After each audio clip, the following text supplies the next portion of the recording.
4.1 Under the Greenwood Tree. Under the greenwood tree, who loves to lie with me and turn his merry note unto the sweet bird's throat.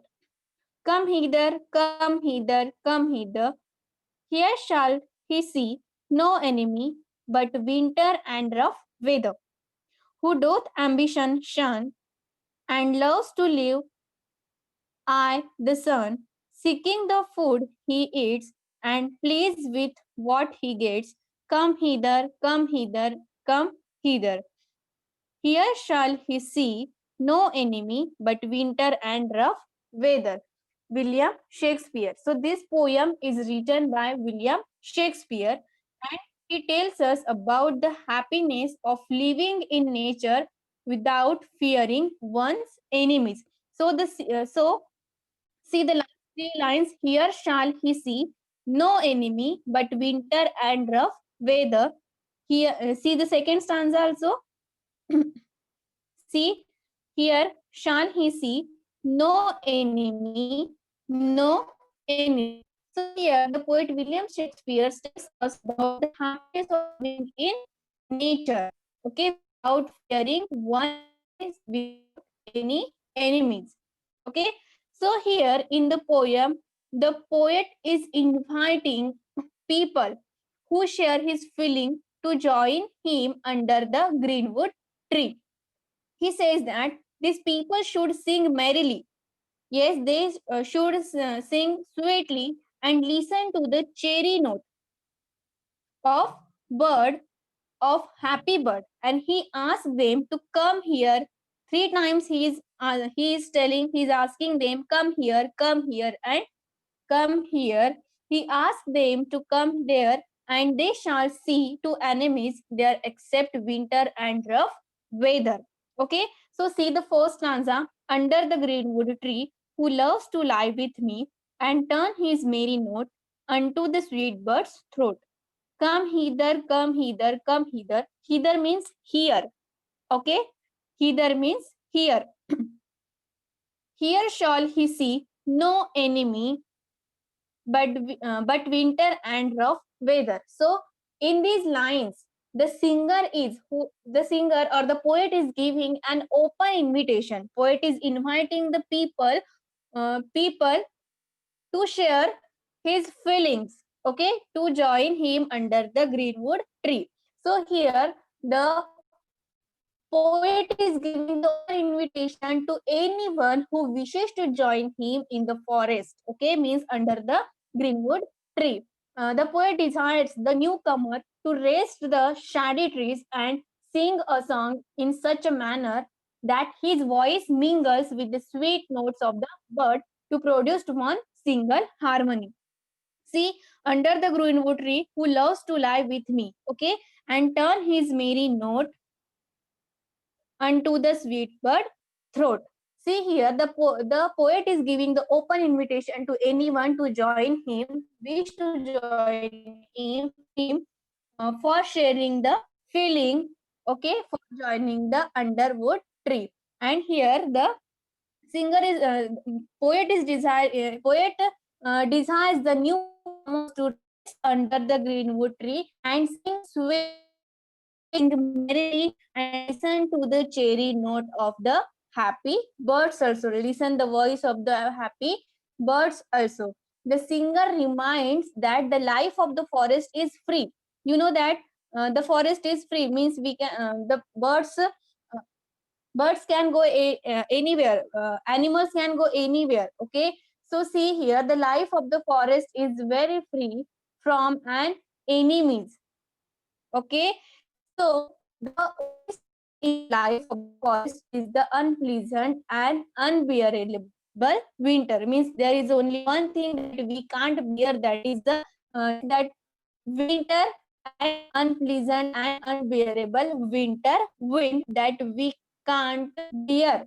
That winter winds in the forest. Okay, but the life of the forest is free. The only one thing in the life of the forest is that the unbearable winter unpleasant winds. If one is brave and willing enough to endure the harshness of this weather, means one can live in this weather. One can bear this weather. Okay, this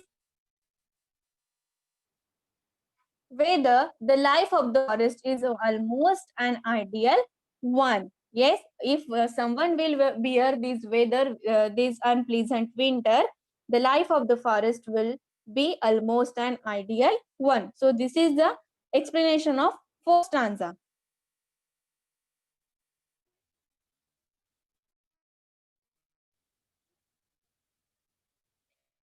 Reshma teacher? Reshma teacher? Yes, teacher. See the second stanza now.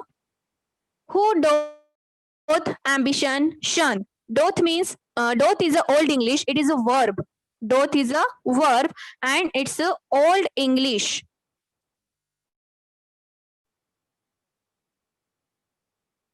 Okay, and in new English we called it do. Okay, doth means do.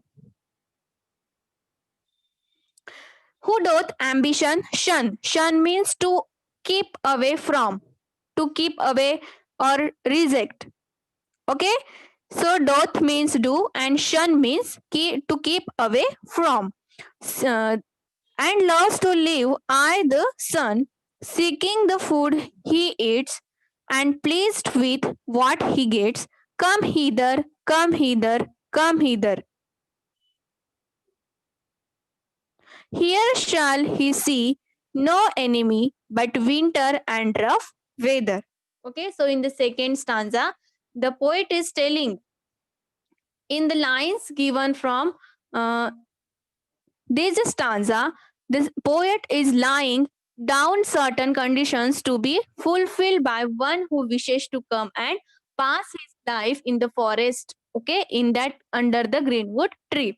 He asks those people who do not pursue ambition, okay, who do not pursue their goal. Okay, he is asking to those people who do not pursue their ambitions, to do not pursue their goal, who loves to live in the sun and are happy with the food that they get to eat, to come here into the lap of nature. Yes, poet is telling here, poet is asking to the people to come here into the lap of nature. He repeats that they shall see no enemies there except winter and rough weather. Okay, so in the in this line, okay, the poet is laying down certain conditions to be fulfilled. One, to be fulfilled by one who wishes to come and pass his life in the forest, okay, under the greenwood tree. Such a person should have no worldly wishes. Okay, whatever food he got, he eat that food very happily. He seeking the food he eats, okay, and pleased with what he gets. Okay, so he eat whatever the food he get to eat. Okay, so poet is asking here, come hither, come hither, come hither means come here, come here, come here. Yes, in the under the greenwood tree. And see here, see, poet is telling that here you will not find any enemies, but you have to bear the unpleasant, unbearable weather. Okay, so see in the first line, such a person should have no worldly wishes. He should not be materialistic in the approach and should never run after the fame, wealth, power, and glory. He should be willing to pass his life in the open atmosphere under the bright sun. He should look for his own sustenance and nourishment, that is food, and should be content with whatever he gets to eat.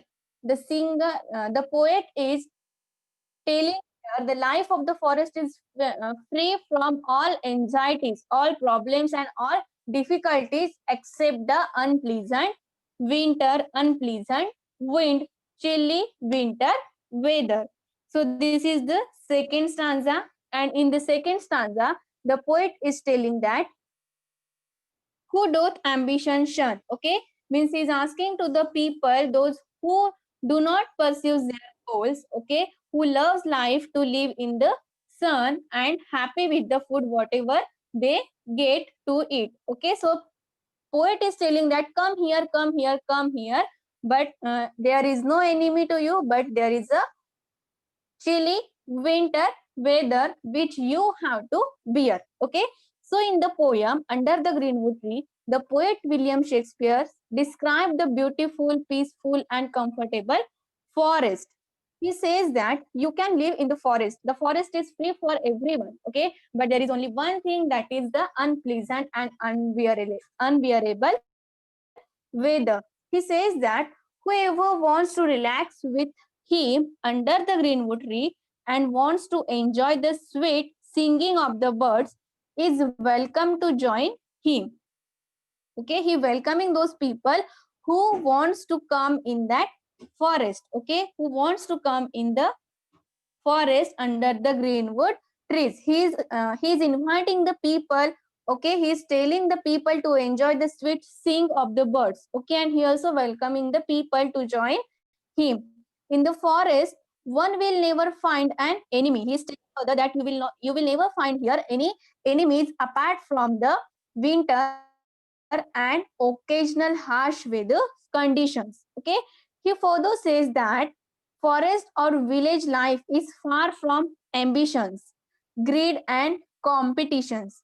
See, in forest you will never find out the competitions, ambitions and greed.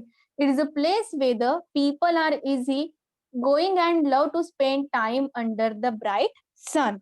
Okay, so if one is happy with the food that one gets and it content with whatever life offers him, then the poet invites the person to join him. Okay, so he is inviting the people, but he is telling that there are some conditions, that they have to eat whatever they will get. Okay, and they have to bear that unpleasant weather. Thus the poet asks people to come with him to the forest and enjoy the joy of nature instead of getting caught up in the fast paced city life. So this is the explanation of the poem Under the